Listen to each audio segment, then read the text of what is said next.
Welcome everyone to the very special episode 2 of the Better Mindset podcast, where we talk about everything from mindfulness, mental health, and wellness. And we are very excited about what we got going on today, Julian. Yeah, I would love to know if any of you watched the last podcast. We talked kind of just Adam and I about certain topics and certain things that we were interested in. If you want to go check that out on YouTube, it should be in the profile. We'll tag in the description. And if you're on Instagram, definitely go check us out on YouTube.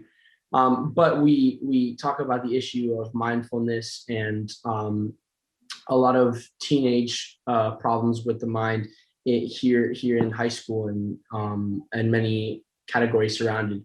And stress and anxiety. Yeah, exactly. So we formed this club called the Better Mindset, and the Better Mindset, kind of us and a team, helps to ensure that we are able to instill mindfulness in people who need it. And we observe psychological issues, everything from top to bottom, to kind of kind of really give this outset to the people who need it. Adam. Yeah, so like you said, we have our first episode out already. If you haven't listened, go check that out. And on that episode, we briefly mentioned it, that we wanted to start a string of interviews and bring on some special guests and have some very interesting and meaningful conversations that the kids listening or adults can take with them throughout the rest of their lives and hopefully learn some very insightful information. So on that note, I think it's time to bring on our special guest for this episode. Jenna Moniz is a Broward County Public Schools educator who has helped create Broward's mindfulness platform and resources, and most recently started a school for teenagers seeking their high school diploma through a social emotional approach. Jenna has a master's degree in brain-based instruction and has a certificate in the science of well-being. I met Jenna a couple of years ago when we were both on the superintendent's mindfulness initiative committee to get mindful curriculum into our schools. Jenna, thank you so much for joining us on our mindfulness podcast, The Better Mindset. Thank you for taking time out of your busy schedule to be here. Hey guys, it's a pleasure. Thank you for having me. Excited to get into this conversation about mindfulness and social emotional learning and wherever else it takes us. Yeah, so we're to jump into it, ask you a couple of questions, see what you think about the topics that like we're really into and we're really passionate about. So we'll start with the first question. Let's start off by telling us how and why you became interested in mindfulness and meditation. Did you practice as a teen? That's a really good question. And in hindsight, I won't tell you how many years ago, but a lot of years ago, we didn't have these kinds of labels, right, for mindfulness. Like nowadays you walk into the bookstore and there's like a section for mindfulness. You can, it's like the buzzword, it's in vogue, it's the cool thing, it's the trend now.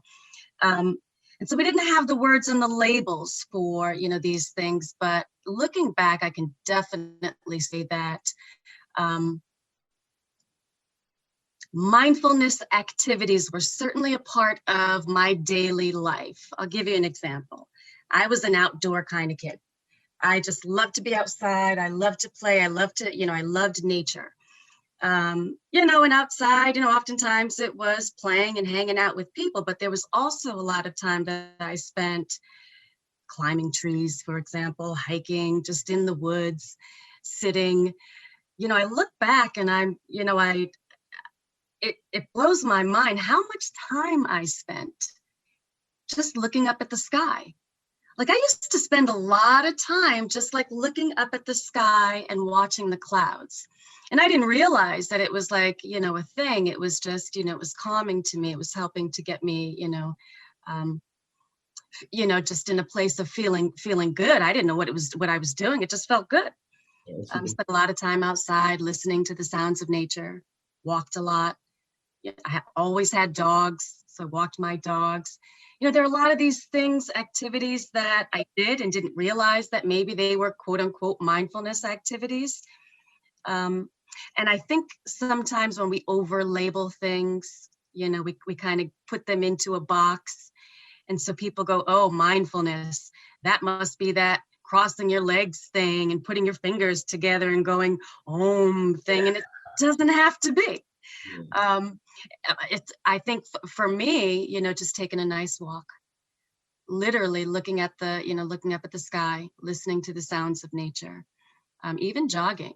I know, Adam, you're a golfer. Julian, I'm not sure what you're into, but any activity that can kind of just put you in the present moment, where your mind is not perseverating on things that happened in the past, and I should have done it this way, I could have said it that way, and oh man, I would have, could have, all of the past stuff, or worried about what's coming in the future.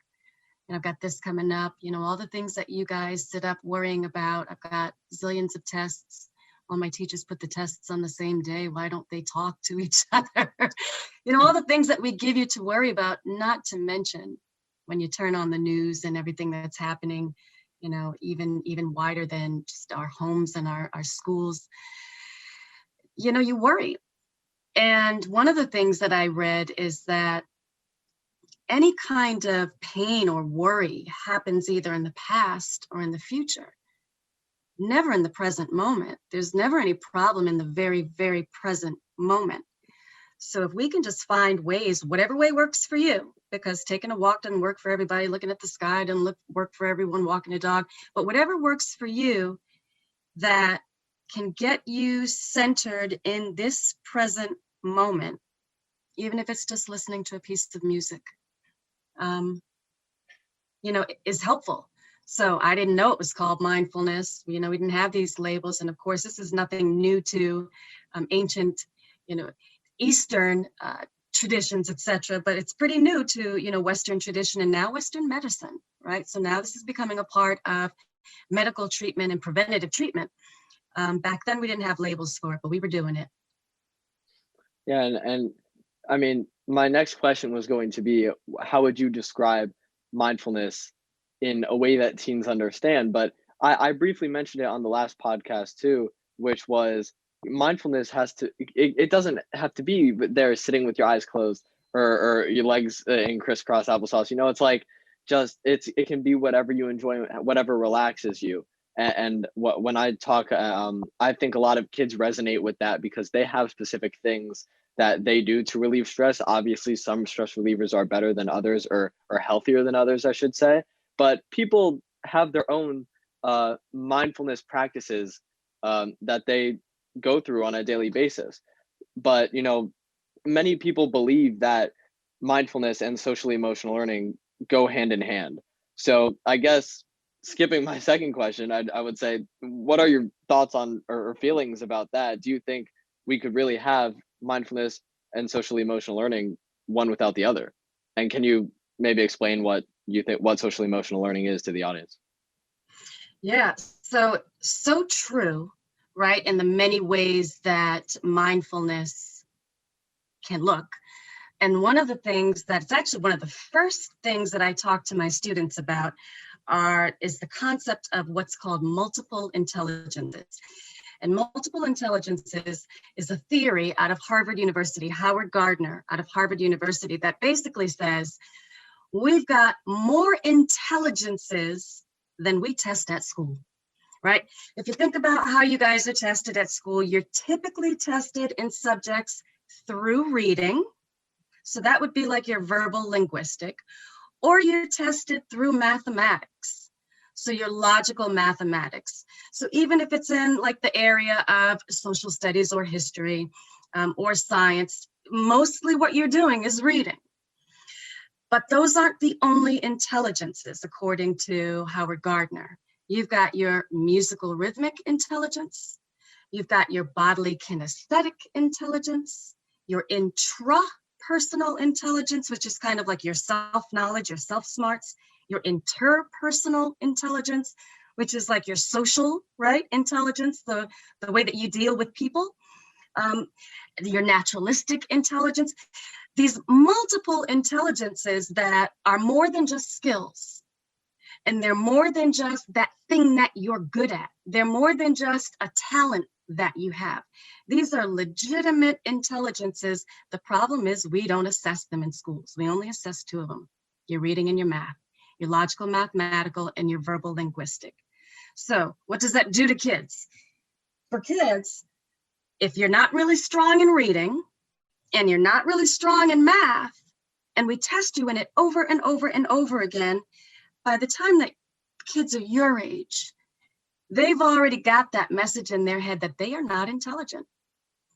And whether or not they are skilled at music, making music, playing music, whether or not they are skilled at listening to their friends, being a good friend, whether or not you're skilled at sports, for example, these aren't things that we put high on the priority academic list. And so lots of students get this feeling that they aren't intelligent. And it's a fallacy, in my opinion. In fact, right, if you were to Google right now the top 10 workforce skills, like what the top companies are looking for, neither of them are reading or math. They are all social emotional. They are all, how do you deal with people? How do you communicate? How do you problem solve in a group? How do you come up with solutions? How do you fail and come back from failure? These are all skills that are considered social emotional skills, yet we don't assess them in school. And we're only now starting to teach them. So to your question, Adam, the importance of mindfulness and social emotional learning in school, to me, mindfulness, the idea of mindfulness, right? Because mindfulness is just a fancy word that means being aware and being in the present moment. You can't do much if you're not aware. So it's necessary to have the mindfulness first and foremost. That just means you're aware. You know what you know what you're thinking. Then from there, you can do stuff. That's when the social emotional development comes in.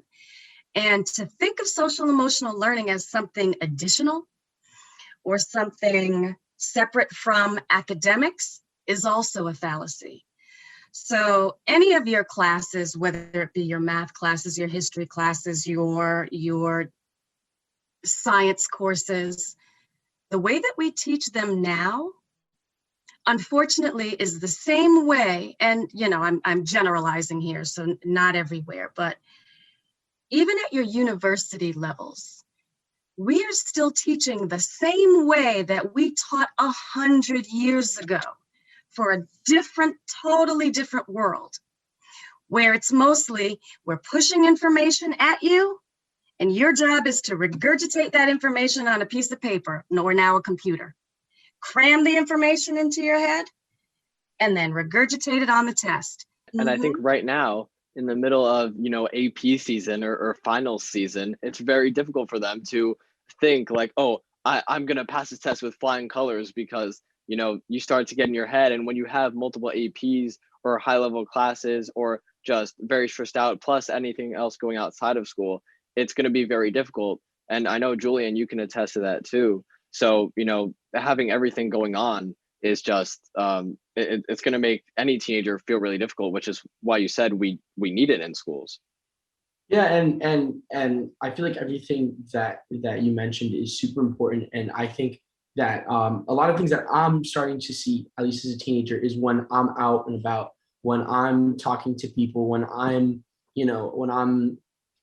around the social circle, I see so many of these kids, brilliant kids. Some of them are just beyond brilliant. You don't understand sometimes where they get the intelligence, but you think that in the future, they're not going to be able to, make a conversation, be proper in a social circle, right? That social skill is so important, and it's so crucial to the development of your career, right? And because of COVID too, this year, everyone's stuck in their house with quarantine. The stress and anxiety levels have just completely risen. Exactly. Well. And that's the thing. And it's always been the same. It's not what you know, it's who you know. And you can't go around thinking that that your intelligence is going to skyrocket you into the world. And that's what people don't understand. So I think that it's very important to exercise mindfulness in the school curriculum, which is exactly what you mentioned. But that also goes in hand with the anxiety and depression, which Adam was talking about, which is the main psychological problem I feel that are affecting students in high school nowadays. It's that I read something that stated that the anxiety that high schoolers are feeling right now is the same anxiety that people were facing in mental institutions in the 1900s. And that's super, it's crazy to think about, because we're being exposed to this level of stress and this level of competition, especially in high schools now, that we have no time to enjoy in our curriculum.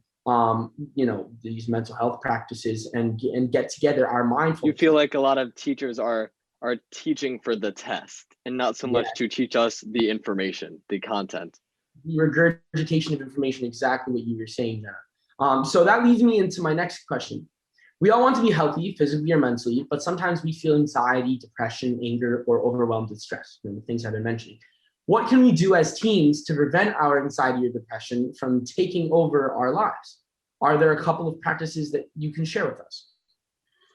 Yeah, I mean, you guys are bringing to light a lot of really, really important topics that it's so refreshing that you all are talking to one another about this, because you're probably going to be more versed at it than the adults, right?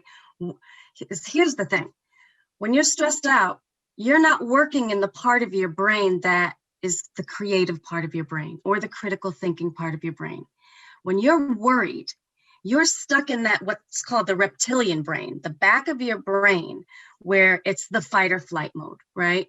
So you're ready for something to happen. So your brain literally will either go into ready to flee, to run away, or to fight back, or it freezes. And if you're constantly bombarded with reasons to be anxious, then your brain is constantly in survival mode. And what we're finding is exactly what you're saying, Julian, is that many teens right now are dealing with high levels of stress because of the bombardment of all kinds of, from every direction, from schools, maybe in your homes, stuff that's happening socially, politically, the pandemic. And so if you can't get out of stress mode, you literally can't learn. So it's not even like a nice thing. It's not even like, hey, we should be nice to the kids and do these, soft, activities to make it these cozy activities. No, it is physiologically impossible to retain information if your brain is stuck in fight or flight. You can't do it. You're sending all kinds of chemicals out to more than 1,500 chemicals through your body to be in fight mode. And if you're turning on the TV and turning on your social media and you got things happening in school and you got 7 tests to prepare for, and it's all this stress coming at you, then you're constantly in that state of fight or flight, and it wreaks havoc on the body.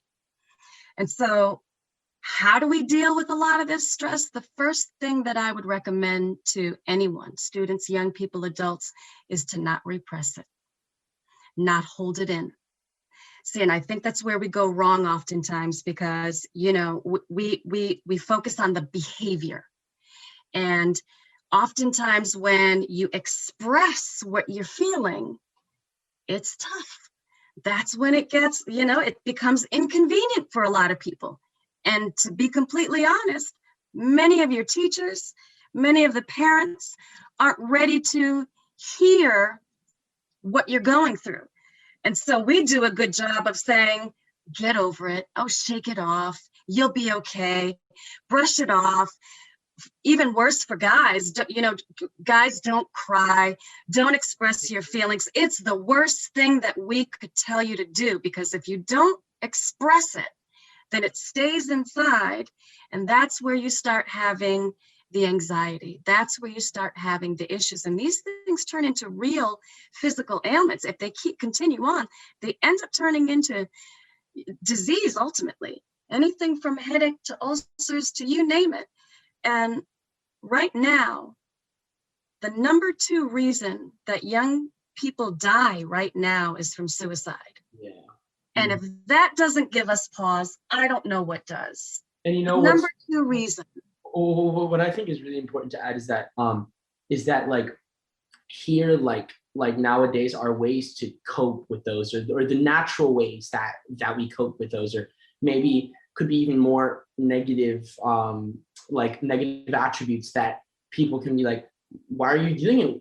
Like why are you dealing with this way, right? Like one example is procrastination, or one example is like getting sidetracked with something else, or maybe not being so focused on the present moment. You know, you're super distracted, or maybe you genuinely did not have enough time to do a homework assignment in the night, and when you go to class the next day, they give you problems, and they're like, why didn't you do your homework or whatever? You're supposed to be responsible, especially like you're in an AP class, why didn't you do this or whatever, you know? And especially that happens a lot in middle and elementary school. When you don't turn in your homework, there's a sense of disappointment, you know, like basically like a, how could you, you know? And that's the only way that we can that we can release some of that stress, is like, okay, you know what, maybe tonight I'm not going to do the homework assignment. You know, it'll reflect badly in my grade, but it would make me more relaxed tonight and take off some of that stress. Yet that positive method of getting rid of that stress is still frowned upon. And like you said, how we're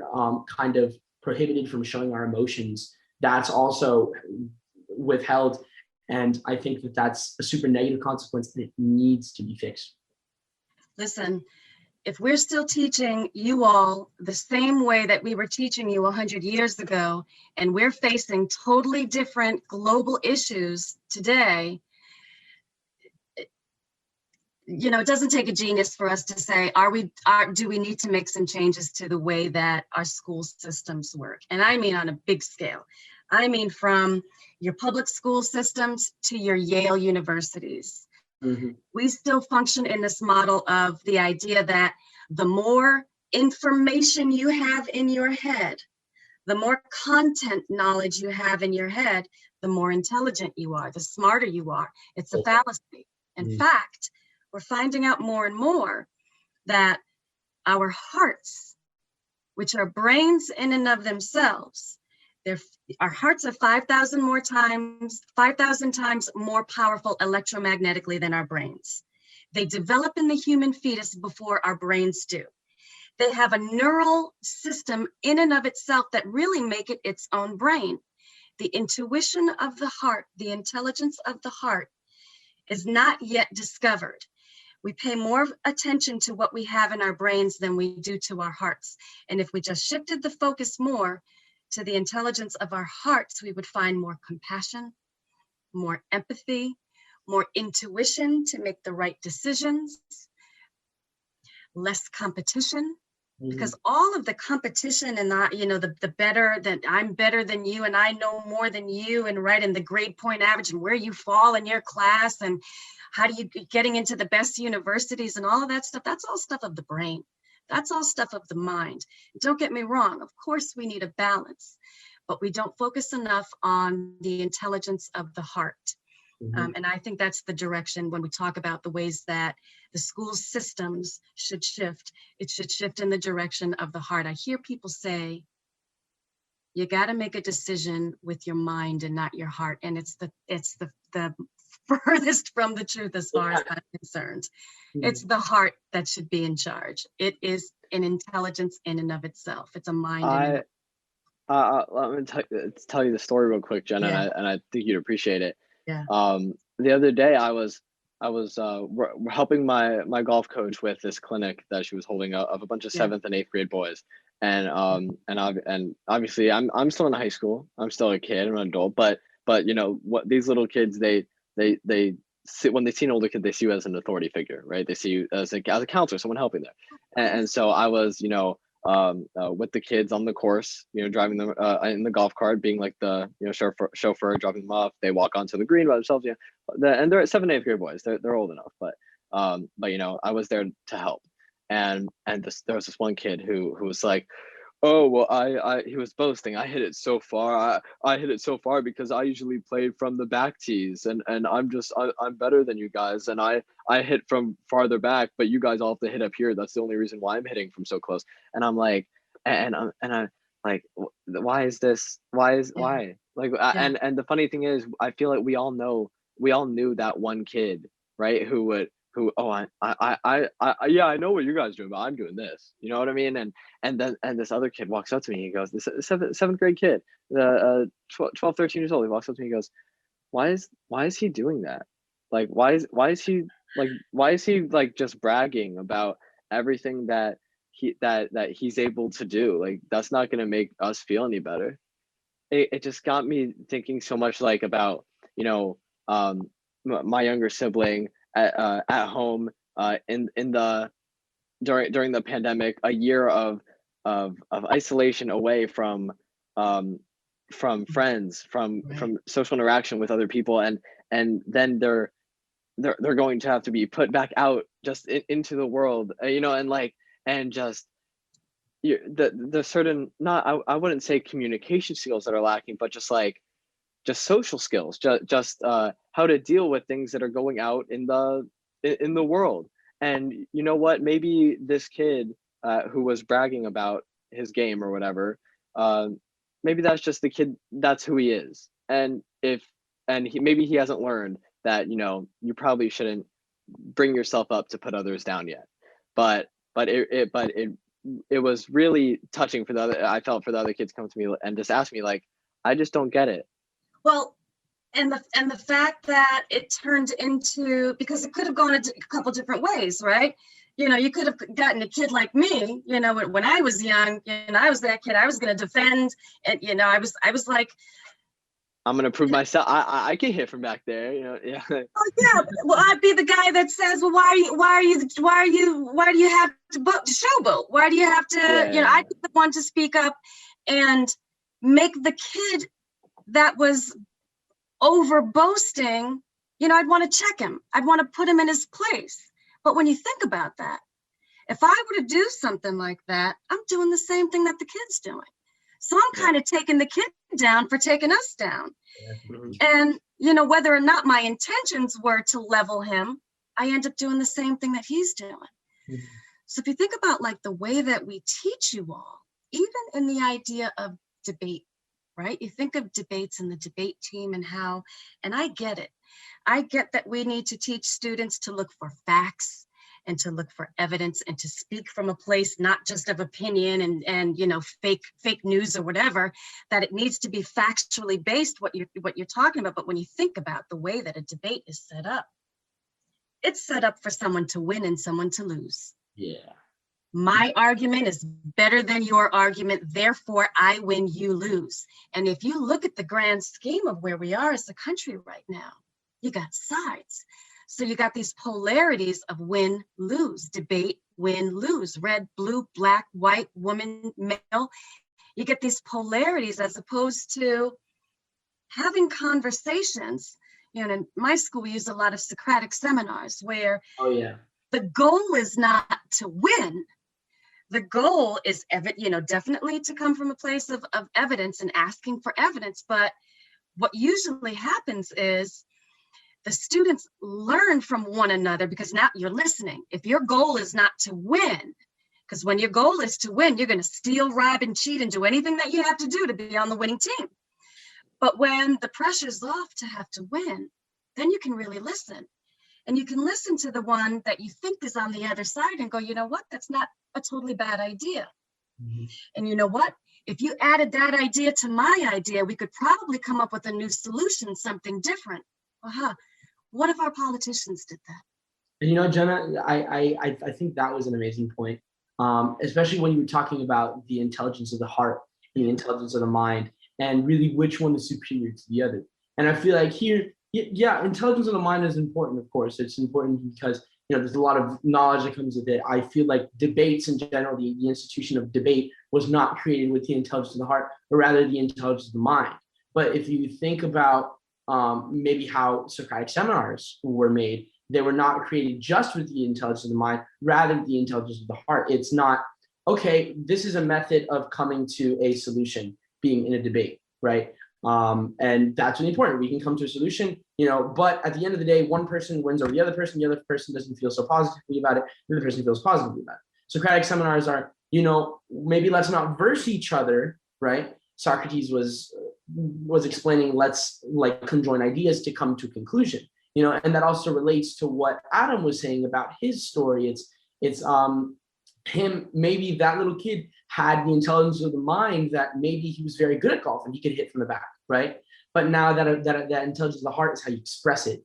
Do you express it maybe without saying anything and being humble and being like, oh yeah, guys, we can hit it from up here. But then maybe later when you all hit from down there, you humbly beat them, right? But without showboating it, right? And then maybe now you can understand that when you convey that with your mind and you say, I'm super good at this, this is my intelligence, this, you're not using any emotion of the heart, and that has an effect on your life and the path that, that your career goes. We tie that back in too. So I love that balance. You got to have a balance is the idea.